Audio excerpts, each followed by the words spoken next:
أشهد أن محمدا عبده ورسوله لا نبي بعده اللهم صل وسلم وبارك على سيدنا محمد وعلى آله وصحبه أجمعين أما بعد.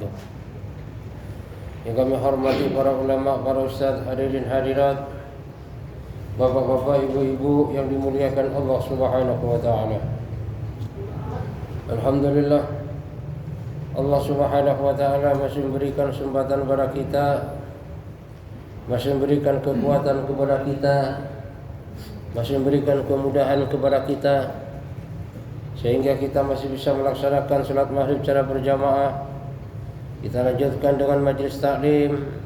Ini semata-mata karena hidayah dan kekuatan daripada Allah Subhanahu wa taala.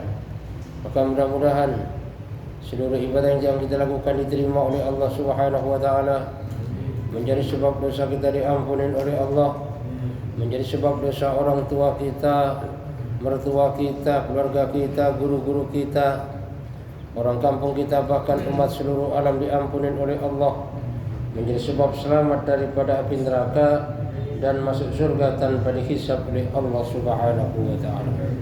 Bismillahirrahmanirrahim. Qala musannifur rahimahumullah wa qala alaihi salam rabbih ya rabbi kaifa istata'a adamu ayyadiya syukra ma sana'ta lahu ma sana'ta ilaihi khalaqtahu biyadika wa nafakhta fihi min ruhika waskantahu jannataka wa amiratil malaikatu fasajadu lahu qala ya Musa alama adamu anna dhalika minni fahamadani alayhi fakana dhalika syukran lima sana'tu ilaihi. Diceritakan bahwasanya Nabi Musa alaihissalam ini bertanya kepada Rabbnya Allah Subhanahu wa taala, ya Allah, bagaimana Nabi Adam ini bisa bersyukur dengan apa yang telah kau ciptakan. Kau ciptakan Nabi Adam dengan tanganmu langsung, kau tiupkan ruhmu dan kau tempatkan di dalam surga, dan diperintahkan malaikat untuk bersujud padanya. Maka Allah Subhanahu wa taala menjawab, wahai Musa, Adam alaihissalam sesungguhnya tahu bahwasanya semua itu datangnya dariku, maka wajar kalau dia memujiku. Maka itulah bentuk syukur yang dilakukan oleh Nabi Adam alaihissalam kepadaku, kata Allah Subhanahu wa taala. Ini masih di dalam bab bahasan masalah syukur. Jadi Nabi Musa alaihissalam bertanya kepada Allah tentang bagaimana kondisi Nabi Adam. Karena Nabi Adam sadar bahwasanya semuanya datang dari Allah, diciptakan langsung oleh Allah Subhanahu wa taala. Nabi Adam adalah manusia yang tidak punya mak dan tidak punya bapak. Itu Nabi Adam. Kalau yang punya mak enggak punya bapak, Nabi Isa. Ya, jadi yang punya mak enggak punya bapak, Nabi Isa. Nabi Adam alaihissalam enggak punya mak juga enggak punya bapak. Nah, selain itu termasuk kita itu punya mak, punya bapak. Ya. Walaupun kadang-kadang ada anak yang bapaknya enggak jelas kan, tapi tetap aja dia punya bapak. Nah, makanya Nabi Adam alaihissalam bersyukur kepada Allah Subhanahu wa taala, menyadari bahwasanya diciptakan oleh Allah Subhanahu wa taala, kemudian ditempatkan oleh Allah dalam surga. Ini Nabi Adam ditempatkan dalam surga dengan berbagai macam kenikmatan dalam surga. Dan kemudian malaikat pun disuruh untuk sujud kepada Nabi Adam. Nah, sujudnya di sini adalah bentuk sujud tahiyatan, bentuk sujud penghormatan, dan bukan bentuk sujud untuk menyembah kepada Nabi Adam. Jadi malaikat diperintahkan oleh Allah bersujud kepada Nabi Adam.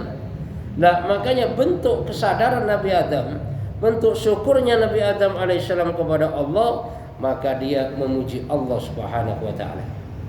Makanya kalau kita ambil pelajaran bahwasanya dengan apa yang telah diciptakan oleh Allah, yang telah diberikan oleh Allah Subhanahu wa taala pada kita, kalau kita bersyukur kepada Allah, maka semakin hari kita akan semakin taat kepada Allah, semakin hari kita akan semakin banyak memuji daripada Allah Subhanahu wa taala. Karena tanda-tanda orang bersyukur kepada Allah yaitu orang itu selalu memuji Allah Subhanahu wa taala.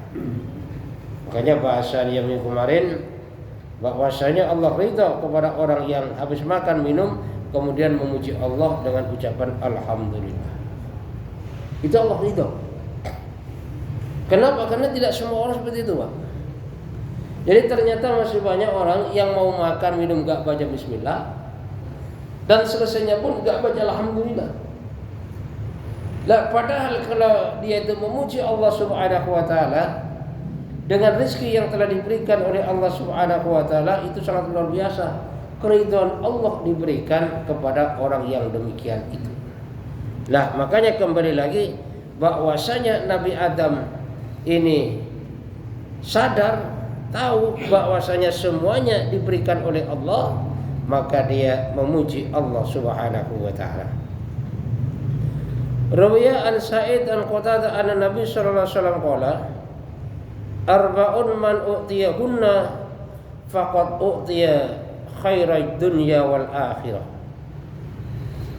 Ini ceritakan daripada Qatadah, sesungguhnya Rasulullah SAW bersabda bahwasanya ada 4 perkara, apabila 4 perkara ini diberikan kepada seseorang, maka seseorang ini pada dasarnya telah diberikan kebaikan dunia akhirat.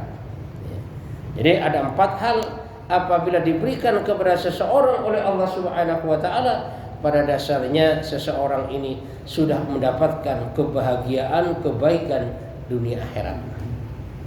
Apa 4 hal ini? Yang pertama, lisanun zakirun. Jadi lisan yang selalu berzikir. Ini merupakan satu kebaikan. Jadi bersyukurlah kita, beruntunglah kita apabila diberikan oleh Allah Subhanahu wa taala lisan yang selalu berzikir, lisan yang selalu berbicara kebesaran Allah. Ini merupakan satu nikmat daripada Allah, merupakan suatu anugerah yang besar, merupakan kebahagiaan daripada dunia akhirat apabila kita mempunyai lisan yang selalu berzikir kepada Allah Subhanahu wa taala. Maksudnya kalau dia bicara yang baik-baik. Kalau enggak bicara yang baik, dia diam. Kalau enggak gitu dia baca salawat. Kalau enggak salawat dia istighfar. Kalau enggak gitu bertasbih, baca Quran dan sebagainya. Pendek kata, bagaimana lisannya ini digunakan untuk selalu berzikir kepada Allah Subhanahu wa taala.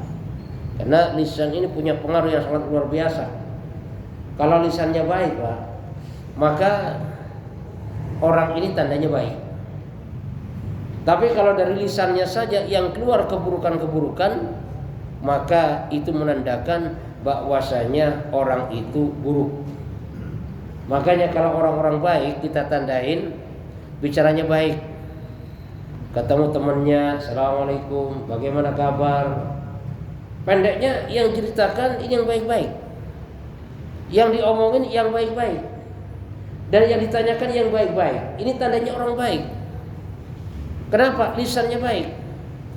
Tapi kalau tanda-tanda orang buruk biasanya ketemu temannya itu bukan ucap salam, tapi macam-macam yang diucapkan.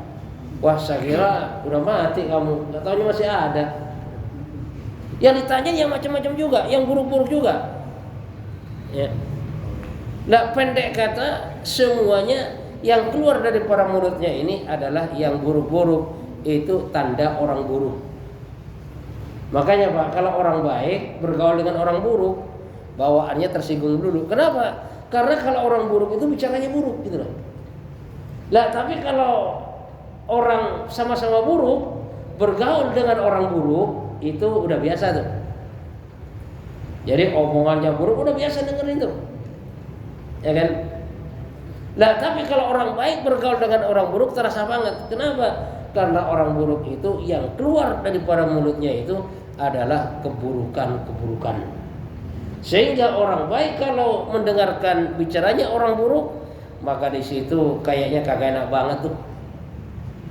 Kayaknya hatinya gak enak banget. Kenapa? Karena yang keluar daripada mulutnya, daripada lisannya adalah keburukan-keburukan. Wa qalbun syakirun, dan hati yang bersyukur. Itu merupakan satu kebaikan dunia akhirat apabila seseorang ini mempunyai hati yang selalu bersyukur. Bersyukur ini menerima dengan apa yang telah dibagikan oleh Allah Subhanahu wa taala. Jadi orang bersyukur ini tandanya orang bahagia. Orang yang serakah tandanya susah. Yang namanya orang bersyukur, Pak, dapat berapa saja maka ucapannya alhamdulillah. Enak hatinya. Tapi tanda-tanda orang yang gak bersyukur, orang yang serakah itu sudah dapat banyak masih cuman segini doang. Nah, sehingga wajar kalau ada ungkapan 100.000 ini sudah mencukupi bagi orang yang bersyukur, sedangkan 1 miliar ini masih kurang bagi orang yang serakah. Makanya kalau orang udah punya hati yang serakah, dikasih berapapun masih kurang. Bahkan misalnya 1 emas, 1 gunung dijadikan emas masih kurang. 2 gunung jadikan emas masih kurang. Atau bahkan misalnya 10 gunung dijadikan emas tapi ternyata masih kurang. Nah, kalau ada orang yang semacam ini, berarti dalam hatinya ada yang namanya sifat serakah. Jadi sifat serakah ini gak ada puasnya. Bahkan kadang-kadang tambah tua tambah serakah, tambah kaya tambah serakah. Makanya wajar, Pak, kalau para koruptor itu bukan orang miskin. Koruptor kalau kita lihat itu semuanya orang-orang kaya. Dan orang yang mau jadi koruptor itu harus jadi pejabat dulu masalahnya. Kalau nggak jadi pejabat susah mau jadi korupsi, Pak. Jadi kalau orang mau jadi koruptor titelnya dia harus jadi pejabat dulu baru mudah. Tapi kalau nggak jadi pejabat mau jadi koruptor itu repot. Dan koruptor itu rata-rata orang sudah kaya, yang rumahnya sudah di mana-mana, tabungannya miliaran, triliunan, tapi ternyata masih aja cari yang sebanyak-banyaknya lagi. Padahal umurnya sudah tidak muda lagi. Kalau nggak muda lagi, Pak, berarti kan sudah tua. Orang kalau sudah di atas 70, ini biasanya orang udah tua. Biasanya nih, sudah tua. Tapi yang namanya tua kan raganya doang, Pak. Selera nggak pernah tua. Boleh jadi umurnya 70 tahun, cuman seleranya 17 tahun. Jadi selera nggak pernah tua. Maka wajar walaupun umurnya sudah 70 tahun, tapi ternyata serakahnya masih bukan main. Makanya celakalah dalam kehidupan ini apabila orang ini mempunyai daripada yang namanya sifat serakah. Karena kalau seseorang sudah mempunyai sifat serakah, maka menghalalkan segala cara untuk mencapai daripada yang namanya tujuannya. Makanya kembali lagi, bersyukurlah bagi orang yang diberikan oleh Allah Subhanahu wa taala qalbun syakirun, yaitu hati yang selalu bersyukur kepada Allah Subhanahu wa taala. Wa badanun sabirun, dan juga diberikan oleh Allah badan yang sabar. Ini satu merupakan nikmat kebaikan daripada Allah dunia akhirat. Jadi badan yang sabar ini dalam kondisi apapun sabar. Dalam keadaan dia sehat dia sabar, bahkan dalam keadaan sakit pun dia sabar. Ini badan yang sabar. Makanya kalau kita bicara masalah sakit, Pak, Nabi Ayub alaihissalam itu sakitnya parah. Yang dulunya kaya raya, istrinya 3, terus hartanya banyak, ternaknya banyak, nggak taunya bangkrut, nggak karuan. Sampai istrinya itu ninggalin semuanya, kecuali satu yang setia, yaitu Siti Rahmah. parah sakitnya Nabi Ayub. Bahkan dalam suatu riwayat diceritakan yang masih tersisa hanya bibir dan detakan jantung saja untuk berzikir kepada Allah Subhanahu wa taala. Busuk korengan, bahkan sampai diasingkan daripada kampungnya. Kenapa? Karena semua orang yang lihat merasa jijik kepada Nabi Ayub. Maka kata istrinya Siti Rahma, kalau bahasa kita, Bang, abang ini kan nabi. Kalau abang doa udah pasti manjur, Bang. Udahlah, abang doa saja supaya disembuhkan oleh Allah Subhanahu wa taala. Apa kata Nabi Ayub alaihissalam? Kalau bahasa kita, abang ini sehatnya itu lebih lama daripada sakitnya. Makanya kalau abang ini doa kepada Allah, minta kepada Allah agar supaya dikasih sembuh, abang ini malu sama Allah deh. Karena sehat abang ini, senangnya abang ini, kayaknya abang jauh lebih lama daripada kondisi sakitnya. Itulah jawaban Nabi Ayub alaihissalam. Maka Nabi Ayub ini digelar sebagai orang yang sabar. Makanya kalau orang yang sabar ini, Pak, dalam keadaan sehat dia rajin ibadah, dalam keadaan sakit pun dia rajin ibadah. Cuman kalau orang sakit ibadahnya sesuai dengan kemampuan. Jadi orang sakit tidak usah memaksakan.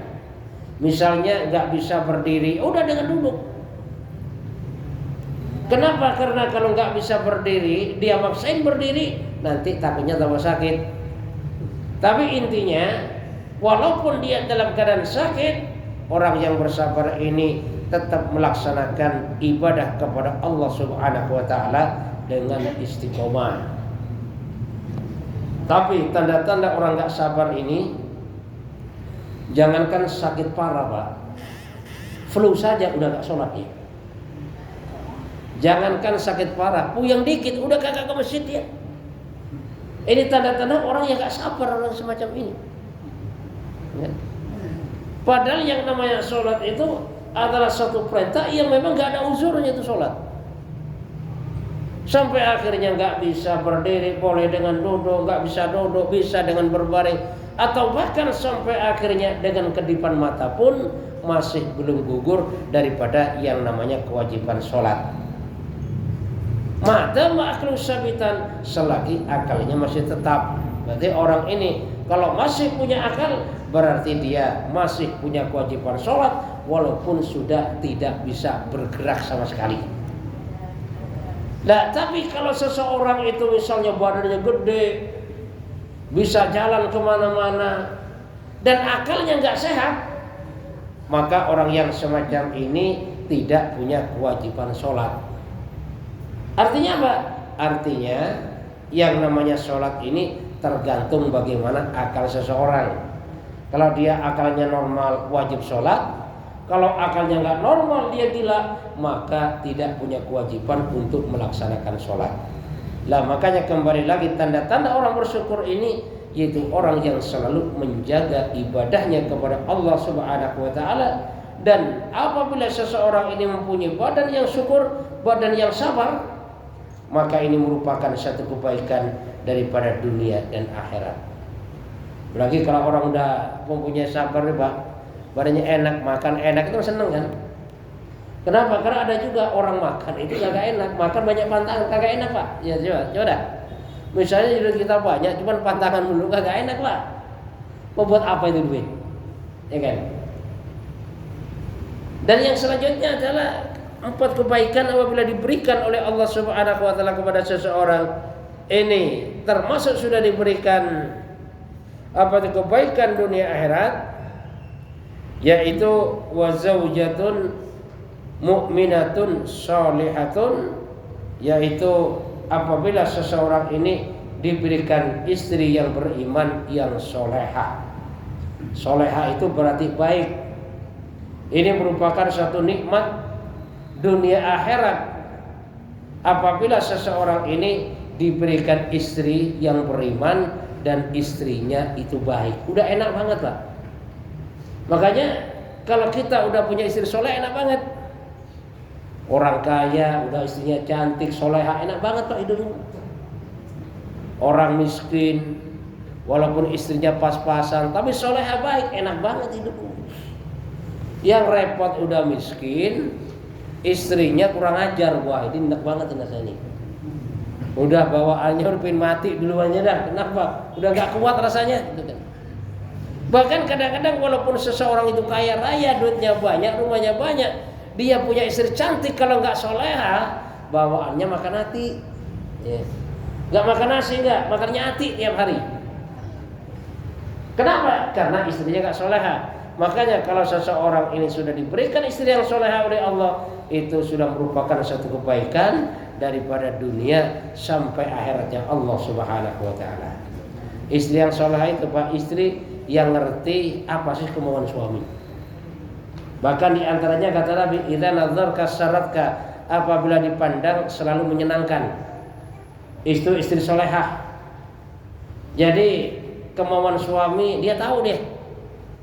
Mulai dari batuknya suami tahu dia.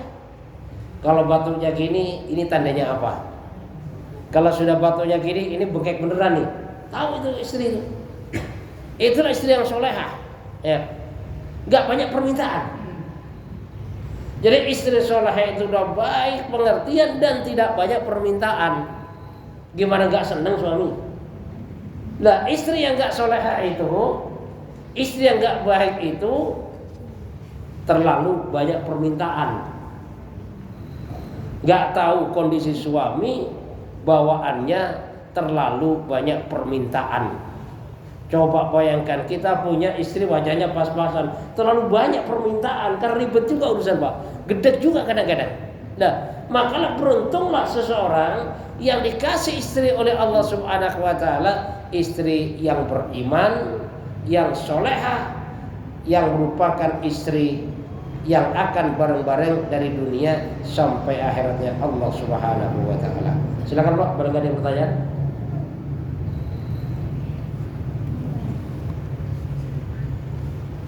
Ada pertanyaan silakan, kalau nggak ada saya lanjutkan. Ya.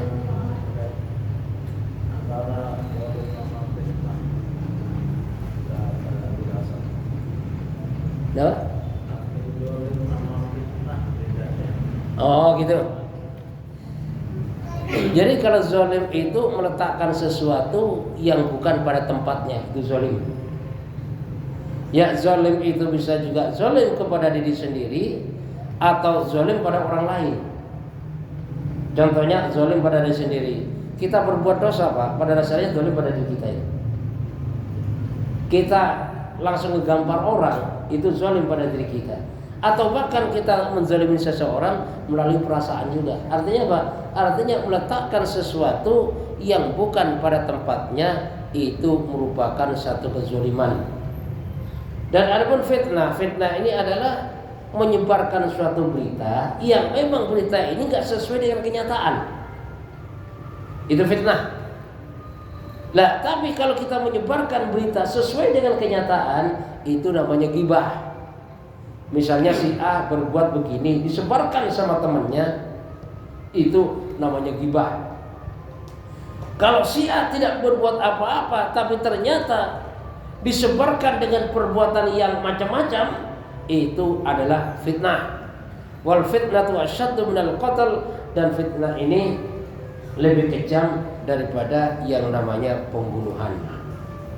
Makanya zalim ini Pak, zalim ini ada yang sifatnya fasya, ada yang sifatnya mungkar.